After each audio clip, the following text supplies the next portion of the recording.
Hi, my name is Gautam, and I actually stay in Markajgi itself. Like, I had this back pain. It's been 1.5 years. I have tried many treatments like chiropathy, oil massage, physiotherapy especially, but it didn't work out as much like what I expected. I strongly suggest homeopathy. You people can carry on with the homeopathy. Area Malkajgiri, and doctor name is like Nagesharov, and the clinic name is Neocare Homeopathy. 27 నక్షత్రాలు. ఈ 27 నక్షత్రాలని ప్రామాణికంగా తీసుకొని మనం జాతక చక్రాలు గోచార రీత్యా రాయటం జరుగుతుంది. అయితే 27 నక్షత్రాలు ఏ నక్షత్రాలు అవి? అశ్విని, భరణి, కృత్తిక, రోహిణి, మృగశిర, ఆరుద్ర, పునర్వసు, పుష్యమి, ఆశ్లేష, మక, పుబ్బ, ఉత్తర, హస్త, చిత్త, స్వాతి, విశాఖ, అనురాధ, జ్యేష్ఠ, మూల, పూర్వాషాఢ, ఉత్తరాషాఢ, శ్రవణం, ధనిష్టం, శతభిషం, పూర్వభాద్ర, ఉత్తరభాద్ర, రేవతి. ఈ 27 నక్షత్రాలని మనం ప్రామాణికంగా తీసుకొని ఒక శిశువు పుట్టినప్పుడు పంచాంగంలో మనం చూసుకొని ఏ నక్షత్రంలో పుట్టాడు, ఏ టైంలో పుట్టాడు అనేటువంటి ప్రామాణికంగా మనం తీసుకుంటాం. అలాగే శిశువు పుట్టినప్పుడు అతను జన్మించినటువంటి టైంలో ఏ నక్షత్రం ఉన్నది మనం తెలుసుకుంటాం. ఆ నక్షత్రం యొక్క లక్షణాలు ఆ శిశువు మీద ఉండటం జరుగుతుంది. అలాగే దాంట్లో మనం మొట్టమొదటిగా మనం ఒక అశ్విని నక్షత్రాన్ని తీసుకుందాం. అశ్విని నక్షత్రం యొక్క జాతకుల యొక్క జాతక ఏ విధంగా ఉంటుంది అనేది మనం తెలుసుకుంటాం. ఇంకొకటి, అశ్విని నక్షత్రంలో ఉద్భవించిన అబ్బాయి ఎటువంటి నక్షత్రం వాళ్ళతోటి స్నేహం చేస్తే బాగుంటుంది, ఎటువంటి నక్షత్రాల వాళ్ళతోటి వివాహం పొందితే బాగుంటుంది, ఎటువంటి చెడ్డ నక్షత్రాలకి దూరంగా ఉంటే బాగుంటుంది, ఇవన్నీ తెలుసుకుంటానికి ముందు చూపుకి చాలా బాగుంటుంది. ఇప్పుడు సమ్ ఎగ్జాంపుల్, మీ బాబుకి పలానా నక్షత్రంలో పుట్టాడు, ఆ అబ్బాయికి ఒక మ్యాచ్ వచ్చింది.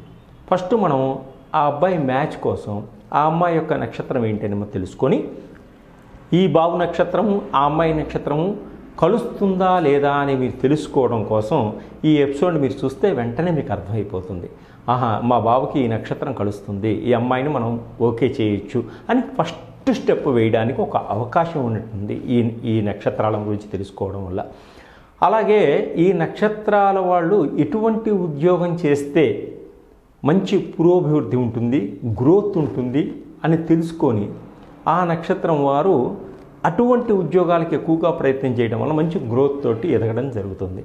వారు చేస్తున్నటువంటి ఉద్యోగం ఒకటి, ఇక్కడ ఉన్నటువంటి ఉద్యోగం ఒకటి, అలా ఉంటే గ్రోత్ సరిగా ఉండదు. కాబట్టి వారు ఏ ఉద్యోగం చేస్తే నా యొక్క కెరీర్ బాగుంటుంది, ఏ ఉద్యోగం చేస్తే నా గ్రోత్ బాగుంటుంది, నేను ఎదగగలుగుతాను, ఒక గుర్తింపు తెచ్చుకోగలుగుతాను అనేటువంటిది ఈజీగా అర్థం అవడం కోసం ఈ 27 నక్షత్రాల గురించి మనం పరిపూర్తిగా ఇప్పుడు చెప్పడం జరుగుతుంది. అలాగే ఒక్కొక్క నక్షత్రాన్ని గురించి వారికి ఒక్కొక్క పాదం వారికి కూడా ఎలా ఉంటుంది, రెండవ పాదం వారికి ఎలా ఉంటుంది, మూడవ పాదం వారికి ఎలా ఉంటుంది, నాలుగవ పాదం వారికి ఎలా ఉంటుంది కూడా మనం తెలుసుకుందాం. ఈ పాదాల వారికి ఎటువంటి అనారోగ్యం వస్తుంది, జాగ్రత్తగా ఉండాలని కూడా మీకు తెలుసుకుంటానికి ఒక మంచి అవకాశం ఉంటుంది. ఇప్పుడు ఒకటో పాదం వారికి పలానా విధంగా ఉంది కాబట్టి జాగ్రత్త పడతారు, ఆరోగ్యపరంగా జాగ్రత్త పడతారు. కొన్ని పాదాల వాళ్ళకి ప్రమాదం ఎదురు చూస్తుంటుంది కాబట్టి ప్రమాదాల నుంచి ఎలా తప్పించుకోవాలనేటువంటిది వాళ్ళకి తొందరగా అర్థమై జాగ్రత్తగా ఉంటుంది. ఈ నక్షత్రాల వల్ల మనం జరగబోయేది ముందు చూపుతోటి మన భవిష్యత్తుని ముందుకు తీసుకెళ్ళడానికి చాలా సహకరిస్తాయి ఈ 27 నక్షత్రాలు. అమెరికాలో అబ్బాయి పుట్టాడు అంటే ఇక్కడ మనం జాతకం రాస్తూ ఉంటే ఈ నక్షత్రం యొక్క లక్షణాలు పరిపూర్తిగా అమెరికాలో ఉన్న అబ్బాయికి ఉంటాయి. ఆ అబ్బాయి ఏ రంగులో ఉన్నాడు, ఎటువంటి లక్షణాలు ఉన్నాయి, ఎలా ఉన్నాడు అన్ని పరిపూర్తిగా మనం జాతకం రాయడానికి ఈ నక్షత్రాలే మనకి చాలా ఆధారపడతాయి. ఈ 27 నక్షత్రాలు మనకి బేస్మెంట్ అను.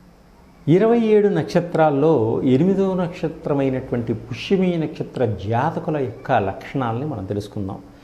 ఈ పుష్యమి నక్షత్ర జాతకుల్లో 1వ పాదం వారికి ఏ విధంగా ఉంటాయి, ఎటువంటి ఉద్యోగాలు చేస్తే బాగుంటుంది, 2వ పాదం వారికి ఏ విధంగా ఉంటుంది, ఎటువంటి ఉద్యోగాలు చేస్తే రాణిస్తారు, 3వ పాదం వారికి ఏ విధంగా ఉంటుంది, 3వ పాదం వారు ఎటువంటి వాటిలో ఉద్యోగం చేస్తే రాణిస్తారు, ఎటువంటి రోగాలు ఉంటే జాగ్రత్త పడాలి, ఎటువంటి నక్షత్రాలు మనం కలిసి ఉంటే జీవిత భాగస్వామితోటి అభివృద్ధిలోకి వస్తాయి. ఇవన్నీ మనం ఇప్పుడు తెలుసుకుందాం.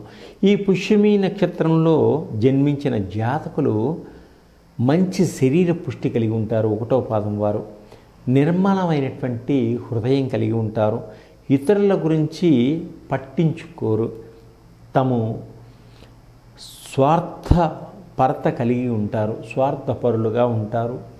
అతి కోపం ఎక్కువగా ఉంటుంది. స్థూలగ్రాహిణి. వీరు ఎక్కువగా ఆలోచించడం జరుగుతూ ఉంటుంది.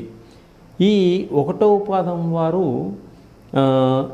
ఎక్కువగా టీబీకి సంబంధించిన రోగాలు, క్యాన్సర్కి సంబంధించిన రోగాలు, గజ్జి, తామర, మలేరియా, అజీర్ణము మొదలైనటువంటి వ్యాధులు వచ్చేటువంటి సూచనలు కూడా వీరికి ఉన్నాయి. కాబట్టి జాగ్రత్త పడి ముందుగా ఆరోగ్యం ఉండడం చాలా మంచిది. అట్లానే పుష్యమి నక్షత్రం 2వ పాదం వారికి మంచి రూపగుణము, సౌందర్యము గలవారుగా ఉంటారు. స్నేహితులకు, బంధుమిత్రులకు మేలు చేయువారుగా ఉంటారు. మంచి ఉద్యోగము, అందరిచే మంచి మన్ననలు పొందేవారుగా ఉంటారు.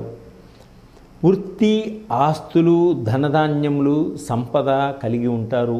ఐశ్వర్యవంతులుగా ఉంటారు. వీరికి టీబీ, క్యాన్సరు, దగ్గు, సైనస్సు, కోపము అధికంగా ఉంటాయి. కాబట్టి ఇటువంటి రోగాలు వస్తాయి. కాబట్టి చాలా జాగ్రత్తగా ఉండండి. అలాగే పుష్యమి నక్షత్రం 3వ పాదం జాతకులకు వీరు లక్షణాలు, వీరు శత్రువులకు కూడా మేలు చేయరు. మంచి జ్ఞానం కలవారు, ప్రసన్నమైనటువంటి ముఖము కలవారుగా ఉంటారు. వీరు కోపం జాస్తిగా ఉంటుంది. వీరికి శ్వాసకు సంబంధించినటువంటి రోగాలు కానీ, వికారము, వాంతులు, విరోచనాలు, జీర్ణకోశ వ్యాధులు, అల్సర్లు, అపెండిసైటిస్, థైరాయిడ్ వంటి అనారోగ్యాలు రావచ్చు. కాబట్టి జాగ్రత్తగా ఉండడం చాలా మంచిది. ఈ పుష్యమి నక్షత్రం 4వ పాదం జాతకులు ఎక్కువగా తగాదాలకి, గొడవలకి వెళ్తూ ఉంటారు. కక్షలు ఎక్కువగా పెట్టుకుంటుంటారు. కొట్లాట్లకు దిగుతూ ఉంటారు. పరస్త్రీల యందు అమిత వాంఛ కలిగి ఉంటారు. గట్టి శరీర పుష్టి కలిగి ఉంటుంది. వీరికి ఎక్కువగా జాండీస్కి సంబంధించినవి, క్యాన్సర్ సంబంధించినవి, రక్త సంబంధమైనటువంటి రోగాలు, టీబీలు, మూత్రపిండాలకు సంబంధించిన వ్యాధులు, గాయాలు, వ్రణములు ఎక్కువగా ఏర్పడుతుంటాయి. కాబట్టి ఈ 4వ పాదంలో జన్మించిన వారు చాలా జాగ్రత్తగా వ్యవహరించుకుని ఆరోగ్యవంతులుగా ఉండండి. ఈ 1వ పాదంలో జన్మించిన పుష్యమి నక్షత్ర జాతకులకి ఎక్కువగా ఉద్యోగం నావికాదళంలో కానీ, జైలు అధికారులుగా కానీ, భూమిలో సొరంగాలు త్రవ్వేవారు కానీ, గనుల శాఖలో కానీ, ఈతగాళ్ళుగా కానీ, జలాంతర గమనంలో ఉండేవారుగా కానీ, బార్లీ పంటలు పండించే రైతులు కానీ, కిరోసిన్, పెట్రోల్ వర్తకం ద్వారా ఉపాధి పొందిన వారు కానీ, పంపు సెట్లు, ట్యూబులు, ట్యాంకులు అమ్మకం, పీడబ్ల్యూడీ ఇంజనీర్లుగా వంతెనలు వేసేవాళ్ళు కానీ ఎక్కువగా రాణిస్తారు. ఈ పుష్యమి నక్షత్రం 1వ పాదం జాతకులు ఉద్యోగరీత్యా. పుష్యమి నక్షత్రము 2వ పాదం జాతకులు ఉద్యోగరీత్యా చేపలు పట్టే జాలర్లుగాను, సీసపు ఫ్యాక్టరీలుగాను, సమాధులు త్రవ్వే వృత్తిగాను, కాలువలు త్రవ్వేవారుగాను, బార్లీ పండించేవారుగాను, పెట్రోలియం ఉత్పత్తులు పెంచేవారుగాను, ఉద్యానవనంలో పనిచేసేవారు కానీ, వీటిల్లో ఎక్కువగా 2వ పాదంలో జన్మించిన వారు అద్భుతంగా పైకి రావడం జరుగుతుంది. అలాగే పుష్యమి నక్షత్రం 3వ పాదంలో జన్మించిన వారు ఎటువంటి ఉద్యోగాలు ప్రయత్నం చేయాలంటే మట్టి పని, బావులు, చెరువులు, వాటర్ ట్యాంకులు, రాగి లోహం, కిరోసిన్ వర్తకులు, వాచ్మెన్గా, కర్మాగారాల్లో కార్మికులుగా, ఉద్యోగులుగా పనిచేస్తే వీళ్ళు రాణించడం జరుగుతుంది. పుష్యమి నక్షత్రం 4వ పాదంలో జన్మించిన వారు ఎటువంటి ఉద్యోగాలు చేస్తే బాగుంటుందంటే నూనె వర్తకం, వ్యవసాయం, ఉద్యోగాలు, దేవాదాయ శాఖ, ధర్మకర్తలు, గానుగలు, మంత్రి పదవులు, ఆయుర్వేదం మొదలైనటువంటి వాటిలో వీళ్ళు ఎక్కువగా రాణించడం జరుగుతుంది ఈ పుష్యమి నక్షత్రం వారు. ఈ పుష్య నక్షత్రానికి అధిపతి శనీశ్వరుడు. ఈ శని యొక్క దశానాథుల యొక్క సంవత్సరం 19 సంవత్సరాలు శనీశ్వరుడు ఉంటాడు. ఈయనకి అధిపతి అధిదేవత బృహస్పతి దేవగణం. నక్షత్ర గోచార రాశి కర్కాటక రాశి. అదృష్టరత్నము నీలము. సంఖ్య 8, అదృష్ట సంఖ్య 8, 17, 26. వీరు నీలని దుస్తులు ధరించడం వల్ల పుష్యమి నక్షత్ర జాతకులకు బాగా కలిసి వస్తుంది. నిమ్మి చెట్టుని పూజించటం వల్ల కూడా వీరికి బాగుంటుంది. జమ్మి చెట్టుని కూడా పూజించాలి. జిల్లేడు, జమ్మి చెట్టుని కూడా పూజించండి. వీరికి అదృష్ట తేదీలు వచ్చేసి 1, 10, 19, 28, 3, 12, 21, 30, 41, 13, 22, 31, 8, 17, 26 తేదీలు ఎక్కువగా వీరికి కలిసి వస్తాయి. మీరు ఏ పని మొదలుపెట్టినా, ఏ కార్యక్రమాన్ని మొదలుపెట్టినా ఈ తేదీల్లో మొదలు పెడితే విజయాన్ని సాధిస్తూ ఫలితాలు ఎక్కువగా ఉంటాయి. అదృష్టాను ఆదివారం, బుధవారం, శనివారాల్లో ఈ తేదీల్లో ఆదివారం, బుధవారం, శనివారం కలిసి వచ్చేటట్టుగా మీరు కార్యక్రమం మొదలుపెట్టుకుంటే ఇంకా విజయాన్ని సాధిస్తారు. అదృష్ట సంవత్సరాలు వచ్చి 8, 17, 26 సంవత్సరాలు ఎక్కువగా మీరు మిరాకిల్స్ చూస్తారు. మీరు అనుకోనటువంటి కొత్త మిరాకిల్స్ మీకు ఏర్పడటం జరుగుతుంది. ఈ పుష్యమి నక్షత్ర జాతకులు ఎక్కువగా ఆవేశపడకుండా ఆలోచించి అడుగు వేయండి. ఆచి తూచి నడవడం వల్ల సమాజంలో గొప్ప పేరు ప్రతిష్టలు, ఒక గొప్ప వ్యక్తిగా, సంఘకర్తగా మీరు ఎదగడం జరుగుతుంది. సర్వేజన సుఖినో భవంతు.